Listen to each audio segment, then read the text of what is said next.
ठीक है जी, Russia Ukraine का युद्ध है, क्या भारतीय व्यापार और भारतीय कृषि पर इसका असर पड़ेगा? इनका असर तो नहीं पड़ेगा, लेकिन ये असर गिरवाएंगे। 7 तारीख के चुनाव के बाद में ये असर गिरना शुरू करेंगे। और हमने तो ये कहा कि यूक्रेन भारत भाई कभी भी बढ़ सकता है। यहाँ के हर जवान को ट्रेनिंग दे दो 1 साल की मिलिट्री की, यूक्रेन कभी भी बढ़ सकता है। चारों तरफ से भारत घिरा हुआ है, देश में नौजवान है, उसको 1 साल की ट्रेनिंग दो। हमने 5 साल की ट्रेनिंग पुलिस की ले ली थी, इसीलिए पहले सबको ट्रेनिंग ले लेनी चाहिए। नहीं, कह रहे क्रूड महंगा होगा तो खेती डीजल अपना महंगा, सब महंगा होगा, महंगाई बढ़ेगी। लेकिन साहब आपकी असर पड़ेगा। आपकी सरकार के खिलाफ जो लड़ाई है वो अभी और कितनी लंबी चलने वाली है? सरकार के खिलाफ तो लंबी चलेगी लड़ाई, सरकार के खिलाफ तो लड़ाई चलेगी लंबी। क्या आप ये मानने हैं कि आपको केंद्र सरकार ने धोखा दिया और आपको वहां से उठवाने के लिए? नहीं, उठने का वो तो एक समझौता वहां पे हो गया। जो पेपर जो पर्चे दर्ज होने थे वे पर्चे वापसी होने की बात हुई थी, वो अभी पूरे नहीं करे। एमएसपी पे गारंटी कानून बनाने की एक कमेटी बननी थी, वो भी नहीं बनी। और 13 महीने आंदोलन चला। हम देश की जनता को ये बताएंगे कि 13 महीने आंदोलन चलाने के बावजूद भी क्या देश में कोई और संगठन है कि जो 13 महीने भारत सरकार और एक देश की राजधानी को घेर कर बैठ जाएगा? क्या इस तरह की तानाशाह सरकार देश में चाहिए? क्या एक दूसरा दुनिया का दूसरा किंग जोंग भारत में पैदा हो चुका है? क्या उसका नाम बताने की जरूरत है? तो ये सब देश की जनता को बताएंगे हम जाकर। लखीमपुर कांड में आरोपी की तो जमानत हो गई और जिसकी आप मांग कर रहे थे उसे जेल गया, वो जेल नहीं गया। जो मुख्य अभियुक्त था उसको बेल पे बाहर है, वो वोट मांग रहा है।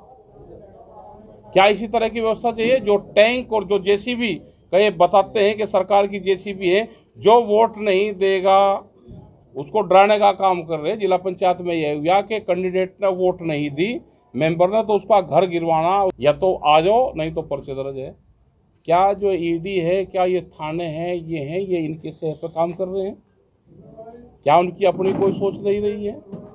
क्या देश में आईपीसी और जो जितनी भी जो धाराएं हैं या संविधान का यहाँ पे मजाक उड़ाया जा रहा है?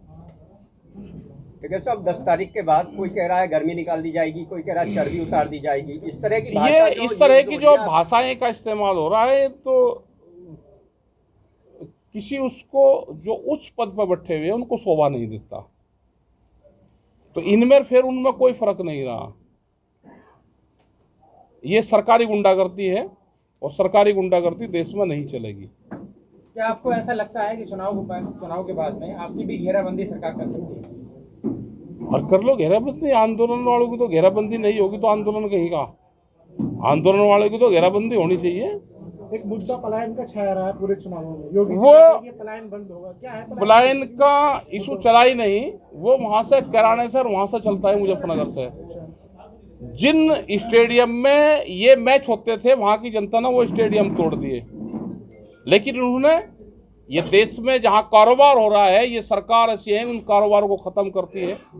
कर्नाटक में, बेंगलोर में आईटी सेक्टर का बड़ा एक हब है और वहां पे करीब 3 लाख करोड़ रुपए का व्यापार वहां से होता है।